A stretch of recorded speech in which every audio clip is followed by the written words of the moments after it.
तो आज हम पढ़ेंगे लघु युग्मक जनन के बारे में, माइक्रोगैमेटोजेनेसिस के बारे में। माइक्रोगैमेटोजेनेसिस का मतलब होता है कि माइक्रो युग्मक का निर्माण, माइक्रोगैमीट का निर्माण या लघु युग्मक का निर्माण। तो सबसे पहले जो हम देखते हैं कि जो मेल गैमीटोफाइट बनता है, नर युग्मकों में बनता है, इसकी पहली संरचना जो होती है वो परागकण होती है या लघु युग्मक होती है। लघु युग्मक से ही मेल गैमीटोफाइट या नर युग्मकोद्भिद का निर्माण होता है। तो सबसे पहले तो ये जानने वाली बात है कि मेल गैमीटोफाइट या नर युग्मकोद्भिद का पहली संरचना परागकण होती है। ये पेपर में पूछा जाता है। अब देखते हैं कि परागकण का निर्माण कैसे होता है। लघु युग्मक मात्र कोशिका या लघु युग्मक जनन कोशिका के फलस्वरूप अर्धसूत्री विभाजन के फलस्वरूप परागकण का निर्माण होता है। और परागकण में जो केंद्रक होता है इसमें समसूत्री विभाजन होता है और समसूत्री विभाजन द्वारा काय केंद्रक और जनन केंद्रक में बट जाता है। काय केंद्रक जो होता है इसका दूसरा नाम ट्यूब न्यूक्लियस भी होता है और ये साइज में बड़ा होता है जैसे कि यहाँ दिख रहा है। और जनन केंद्रक जो होता है जेनेटिव न्यूक्लियस, ये साइज में छोटा होता है और लेंस के आकार का होता है। अधिकतर पौधों में जो कि आवृतबीजी पौधे हैं, एंजियोस्पर्म हैं, इनमें अधिकतर केसेस में इसी अवस्था में टू सेल्ड स्टेज में, टू न्यूक्लियस स्टेज में, जिसमें वेजिटेटिव न्यूक्लियस और जेनेटिव न्यूक्लियस होता है, काय केंद्रक और जनन केंद्रक होता है, दो ही केंद्रक होते हैं। इसी अवस्था में परागण की क्रिया होती है।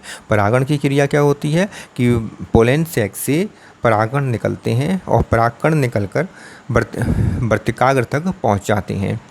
ठीक है, तो इस क्रिया को परागण की क्रिया कहते हैं।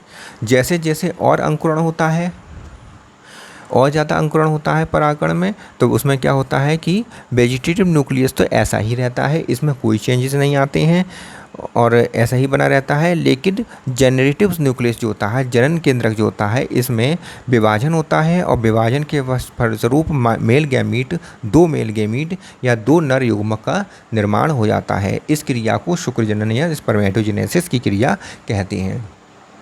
जब इसका परागण की क्रिया होती है उस समय परागकण से एक ट्यूब न्यूक्लियस निकलती है, एक पराग नलिका निकलती है। ये पराग नलिका के अंदर वेजिटेटिव न्यूक्लियस और मेल गैमीट दोनों ही इसके अंदर आ जाते हैं। वेजिटेटिव न्यूक्लियस, कायिक केंद्रक या ट्यूब न्यूक्लियस, जिसे हम अब ट्यूब न्यूक्लियस भी कह सकते हैं क्योंकि ये पराग नलिका के अंदर आ गया है।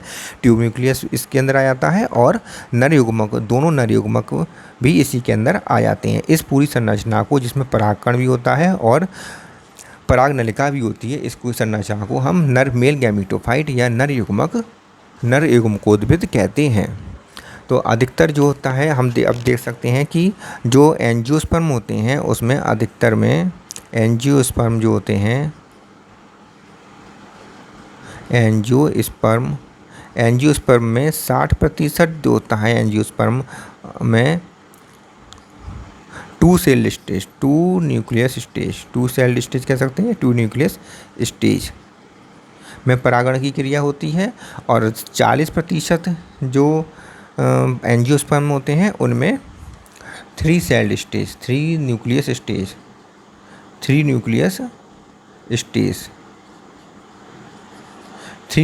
स्टेज में परागण की क्रिया होती है।